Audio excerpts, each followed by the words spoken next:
Hey everybody. I want to start out this week with a little bit of an apology because I realized that last week I didn't post any videos, and just so you know, it's a little bit of a challenge making videos this summer because there's some new ADA, that's Americans with Disabilities Act, requirements that we're being asked to do when we do videos for class, and so it's taking a little bit more work than it used to get videos together. So I will continue to try because I think doing, weekly videos is a way that I can communicate with you pretty quickly, information that I think you need. So I'll continue working on it, but just so you know, that's my explanation for not doing one last week and not getting this one done until Tuesday of this week instead of Monday. So sorry about that.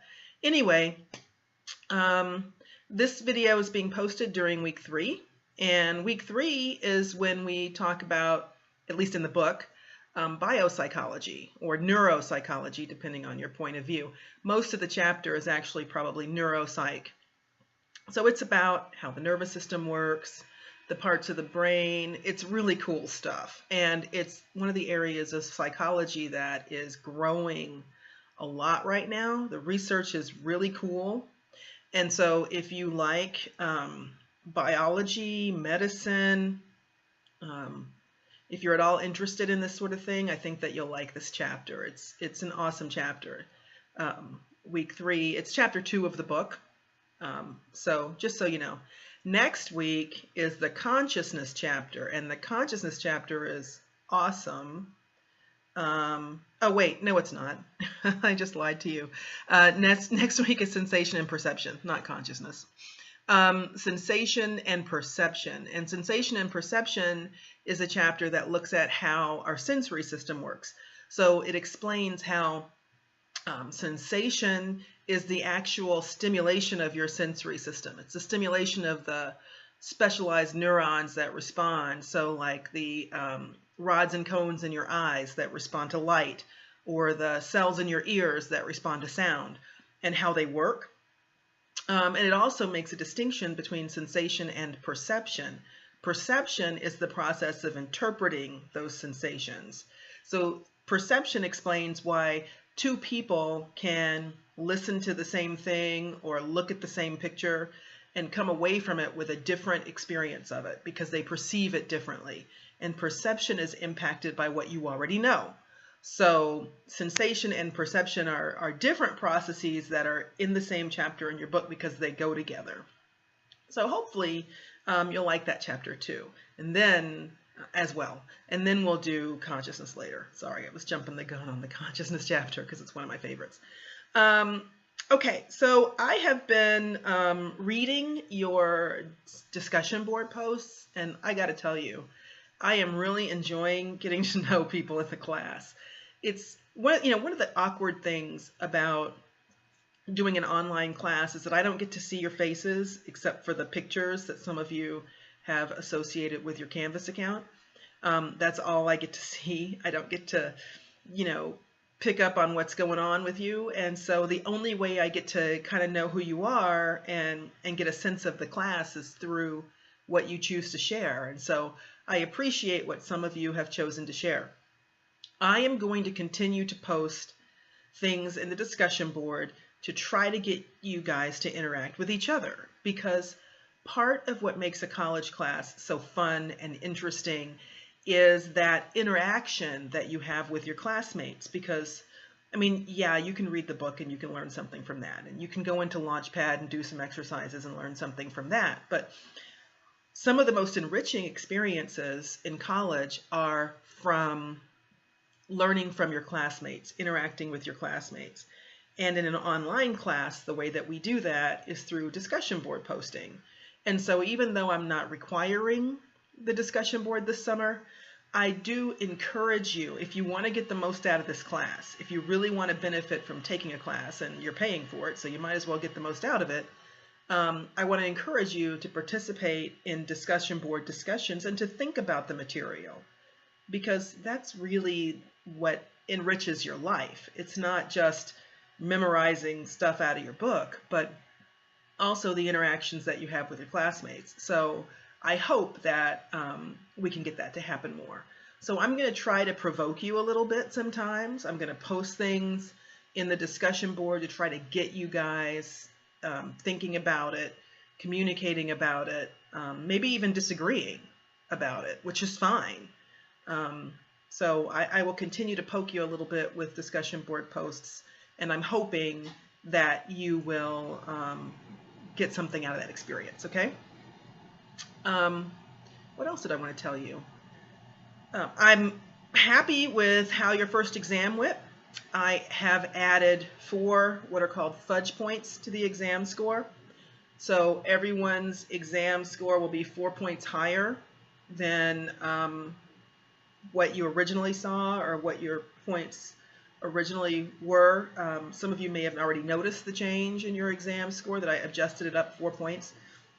When I get a chance to look at the exams and sort of look at the performance of the students, I reserve the right to adjust the points up. If I think that there was a question or two, that there were a couple of questions that maybe weren't completely clear, then I will make an adjustment for those. And so on that first exam, there were a couple of questions that I thought, the performance was pretty bad on those. It looked like it could have been more clearly worded. So I took the liberty of adjusting the points up for that. For exam 2, I have posted a review sheet that covers exam 2, just so you know. In Canvas, under modules is where I tend to organize information for you. And so you'll find a review sheet in the week 4, I think it is, module. And it might say that the review sheet says something like spring 2015, but it's applicable for this class too. It's the same material that I covered in my spring in-person class, and since it's the same chapters, the same review sheet works. So I have gone ahead and posted that for you, and it might help you a little bit just to kind of give you an idea of what the questions might be about on the exam. So I just wanted you to know it was there if you hadn't noticed it. I tend to organize things, like I said, in the modules because I can organize them by week. Modules is the only place in Canvas that allows me to do that easily. So on the home page now, when you log into Canvas, at the top of the page, there should be links to information that I think are things that you need to be checking on. So announcements, link to modules, link to discussion board, so that you can easily get to those things. You should also see click buttons on the left-hand side of your screen where you can go to those things as well. So, but modules has a week-by-week listing of what's due when, and a little introductory information for each week. So I'm hoping that you are getting familiar with how things are organized. It took me a little while longer this summer to get my class organized because last summer's, my online classes from last summer were all deleted for some reason from Canvas. So I had to start from scratch this summer. And since I only teach online in the summer, when all those classes were gone, it meant I had to try to reconstruct everything from scratch. So it was a little slow getting all my organizational structure up, but it looks like most people have had no trouble getting everything that they needed.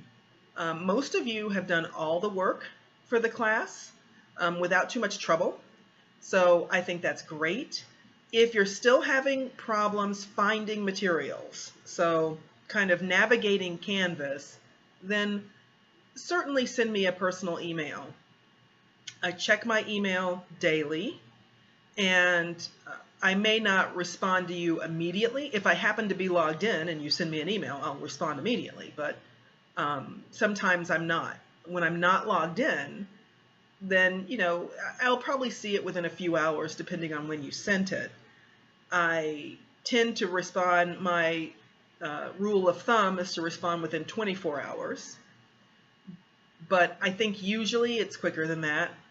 on the weekends, it may not be as quick as during the week because I have stuff to do on weekends. So just so you know, I'm not sitting in front of my computer 24/7 on the weekend. But usually it's quicker than 24 hours, but my promise to you is within 24 hours.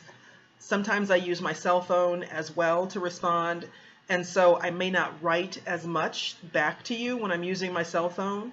And you'll know because it says at the bottom of the email, you know, please excuse my brevity, I'm sending this from my phone or whatever. So you'll know that I don't mean to be short with you, but I'm typing on my phone, and quite frankly, the phone's small and I don't want to type a lot on my phone. So some of you have already had that experience of getting the short email from me from my cell phone, but just know that I'm going to get back to you as quickly as I can. So for this week, be sure to read chapter 2 of the book. And next week, it's chapter 3 of the book. And good luck with everything. So far, so good. And please shoot me an email or a text message using the texting service if you have questions. Have a good week.